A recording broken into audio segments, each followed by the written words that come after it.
बचपन में एक लोकगीत, ये सास जंगल की घास मुझको नहीं सुहाती है। जो मेरी लगती अम्मा, सैया की लगती सासू, मुझको वही सुहाती है। सुनकर सोचा, शायद सास के जुल्म से तंग आकर किसी दुखियारी नारी के दिल से ये आवाज निकली होगी। कॉलेज में पढ़ने लगी तो किसी सीनियर को कहते हुए सुना, ससुराल से नहीं, सास से डर लगता है। ये सब देख सुनकर मुझे तो सास नामक प्राणी से ही भय हो गया था। मैंने घर में ऐलान कर दिया था कि पति चाहे कम कमाने वाला मिले, मंजूर है, पर ससुराल में सास नहीं होनी चाहिए। अनुभवी दादी ने मुझे समझाने की कोशिश की कि बेटी, सुखी जिंदगी के लिए सास का होना बहुत जरूरी होता है। पर मम्मी ने धीरे से बुदबुदाया कि चल, मेरी ना सही, तेरी मुराद तो पूरी हो जाए। शायद भगवान ने तरस खाकर मेरी सुन ली। ग्रेजुएशन की पढ़ाई खत्म होते ही मैं सास विहीन ससुराल के लिए खुशी खुशी विदा कर दी गई। विदाई के वक्त सारी सहेलियां मुझे बधाई दे रही थी, ये कहते हुए कि हाय, कितनी लकी है तू, जो ससुराल में कोई झमेला ही नहीं, राज करेगी राज। लेकिन वास्तविक जिंदगी में ऐसी बात नहीं होती है। सास यानी पति की प्यारी और तेज तर्रार माँ का होना एक शादीशुदा स्त्री की जिंदगी में बहुत मायने रखता है। इसका एहसास सबसे पहले मुझे तब हुआ जब मैंने ससुराल में पहला कदम रखा। ना कोई ताना, ना कोई गाना, ना कोई सवाल और ना ही कोई बवाल। बस एंट्री हो गई मेरी, बिना किसी झटके के। सच पूछो तो कुछ मजा नहीं आया, क्योंकि सास से मिले ब्लैकमेल तानों के प्लेट पर ही तो बहुएं भावी जीवन की बिल्डिंग तैयार करती है, जिसमें सासु माँ की शिकायत कर सहानुभूति बटोरना, नैनों से नीर बहा पति को ब्लैकमेल करना, देवर ननद को उनकी माँ के खिलाफ भड़काना, ससुर जी की लाडली बनकर सास को जलाना, जैसे कई झरोखे खोलकर ही तो जिंदगी में ताजा हवा के मजे लिए जा सकते हैं। क्या कहूँ और किससे कहूँ अपना दुखड़ा। अगले दिन से ही पूरा घर संभालने की जिम्मेदारी अपने आप मेरे गले पड़ गई। ससुर जी ने चुपचाप चाबियों का गुच्छा थमा दिया मुझे। सखियों, वही चाबियों का गुच्छा जिसे पाने के लिए टीवी सीरियल्स में बहुओं को ना जाने कितने पापड़ बेलने पड़ते हैं। कहते हैं ना कि मुफ्त में मिली चीज की कोई कद्र नहीं होती। बिल्कुल ठीक बात है। मेरे लिए भी उस गच्छे को कमर में लटकाकर इतराने का कोई क्रेज नहीं रहा। आखिर देखकर कुड़ने वाली भी तो होनी चाहिए ना। मन निराशा से भर उठता है। कभी कभी तो गुस्से और झल्लाहट में भी बेस्वाद खाना बना दिया या किसी को कुछ उल्टा पुल्टा बोल दिया तो भी कोई प्रतिक्रिया या मीन मेक निकालने वाला नहीं है। इस घर में कोई लड़ाई झगड़ा या मनमुटाव नहीं। अब आप सोचो, किसी भी खेल को खेलने में मजा तो तब आता है जब खेल में द्वंद्वी और प्रतिद्वंदी दोनों बराबरी के भागीदारी हो। एक तरफा प्रयास किस काम का। अब तो लगने लगा है लाइफ में कोई चुनौती ही नहीं रही, बस बोरियत ही बोरियत। एक बार मोहल्ले की किसी महान नारी को ये कहते हुए सुना था कि टीवी में सास बहू धारावाहिक देखने का अलग ही आकर्षण है। सास बहू के नित्य नए दावपेच देखना, सीखना और एक दूसरे पर व्यवहार में लाना सचमुच जिंदगी में रोमांच भर देता है। उनकी बातों से प्रभावित होकर मैंने भी सास बहू वाला धारावाहिक देखना शुरू कर दिया। साजिश का एक से बढ़कर एक आइडिया देखकर जोश से भर उठी मैं। पर हाय रे मेरी किस्मत, आजमाइश करूं तो किस पर। बहुत गुस्सा आया अपने आप पर। अपनी दादी की बात याद आने लगी मुझे।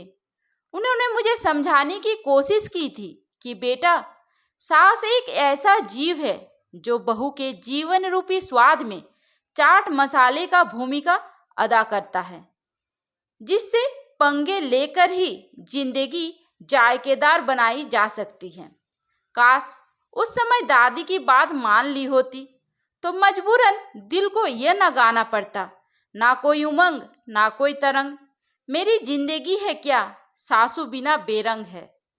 मायके जाने का भी दिल नहीं करता अब तो, क्या जाऊं वहां बैठकर बहनें मम्मी से जहां अपनी अपनी सास का बखान करती रहती है। मुझे मजबूरन मुख श्रोता बनकर सबकी बातें सुननी पड़ती हैं। बड़ी दीदी बता रही थी कि कैसे उनकी सास ने एक दिन चाय में कम चीनी डालने पर टोका, तो दूसरी दिन से ही किस तरह उनकी चाय में डबल चीनी मिलाकर उन्होंने उनका शुगर लेवल बढ़ा दिया। लो अब पीते रहो बिना चीनी की चाय जिंदगी भर। मूवी देखने की शौकीन दूसरी बहन ने कहा कि मैंने तो अपनी सास को सिनेमा घर में मूवी देखने का चस्का लगा दिया है। ससुर जी तो जाते नहीं है, तो एहसान जताते हुए मुझे ही उनके साथ जाना पड़ता है मूवी देखने। फिर बदले में उस दिन रात को खाना सासू अम्मा ही बनाती है सबके लिए, तथा ससुर जी बच्चों का होमवर्क करवाते हैं। यह सब सुनकर मन में एक टीस सी उठती है कि काश ऐसा सुनहरा मौका मुझे भी मिला होता।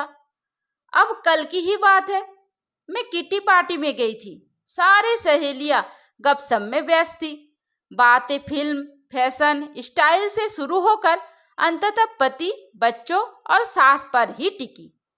4 वर्षीय बेटे की मां मिलन ने कहा, भाई मैंने तो मम्मी जी से एक्सचेंज कर लिया है बेटों का। अब उनके बेटों को मैं संभालती हूँ और मेरे बेटे को मम्मी जी। सुनकर कुड़ गई मैं।